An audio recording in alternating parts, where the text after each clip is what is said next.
नमस्कार, आप देख रहे हैं वार्ता और हमारे साथ जुड़ रहे हैं जनसुराज के प्रवक्ता सह सासाराम विधानसभा के संभावित प्रत्याशी विनोद तिवारी जी।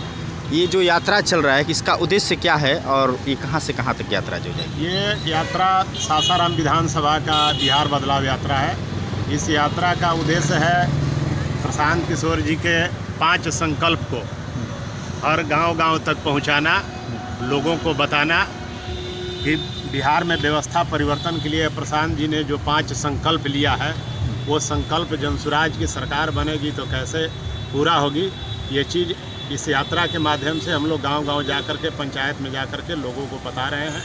इसके लिए आज से सासाराम विधानसभा का 6 दिवसीय यात्रा शुरू हो रहा है। अम्बेडकर जी के प्रतिमा पर माल्यार्पण करके इस यात्रा का शुभारंभ किया जाएगा और पूरे विधानसभा में ये यात्रा 6 दिन तक कंटिन्यू जारी रहेगा। बिहार में भी नीतीश कुमार ने महिलाओं के लिए 10-10 हज़ार रुपया दे दिए कि रोज़गार कीजिए, फिर इसके बाद 2 लाख देने वाले हैं। बिजली फ्री कर दिए, पेंशन बढ़ा।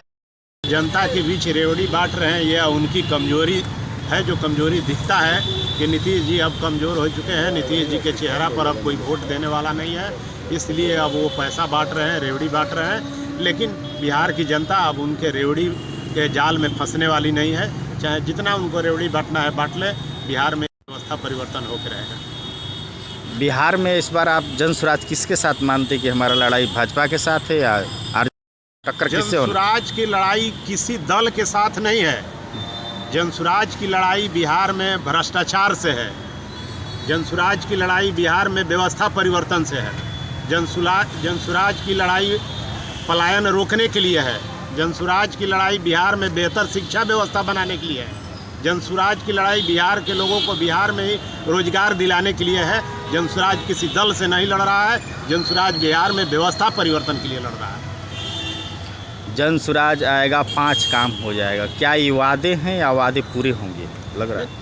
ये तो वादा पूरा करने के लिए हम लोग काम कर रहे हैं। और जनसुराज ये भी कहता है कि भैया 35 वर्षों से आप एनडीए और इंडिया को देख रहे हैं बिहार में, जिनसे कुछ भी नहीं हुआ। राजनीति को यदि रोटी की तरह सत्ता को पलटना जिस दिन आप सीख जाएंगे उस दिन व्यवस्था खुद ब खुद बदल जाएगा। आप एक बार व्यवस्था बदल के देखिए। जनसुराज यदि वह काम नहीं करता है तो आप जनसुराज को भी बदल दीजिए। प्रशांत किशोर देश के इकलौते लीडर हैं जो मंच से कहते हैं कि अगर मेरे ही पार्टी द्वारा, मेरे द्वारा भी अगर किसी गलत व्यक्ति को टिकट दे दिया जाए तो आप उसको वोट मत दीजिए। जो आपके विधानसभा में अच्छे लोग खड़ा हैं आप उनको वोट दीजिए। जनसुराज जीते या न जीते, बिहार जीतना चाहिए। यह जनसुराज का और प्रशांत जी का संकल्प है। तो हम लोग बिहार में व्यवस्था परिवर्तन के लिए संघर्ष कर रहे हैं। आरजेडी और भाजपा के लोगों का कहना है कि जनसुराज सिर्फ वोट काटेगा, जीत के दर्ज नहीं करेगा। तो सही कहना कि वोट काटेगा। हम लोग तो आरजेडी का, एनडीए और इंडिया गठबंधन का हम लोग इतना वोट काट रहे हैं कि दोनों गठबंधन साफ हो जाएगा।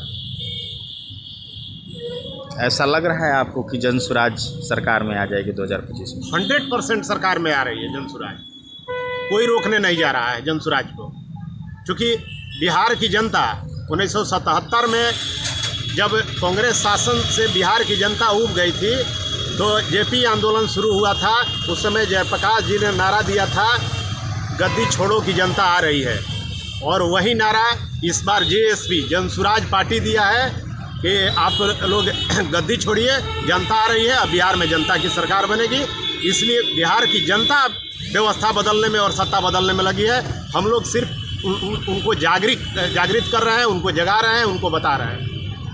जनसुराज आएगा तो पहला उनका उद्देश्य क्या होगा कि हम पहला कार्य ही करें? पहला उनका उद्देश्य है पलायन रोकना।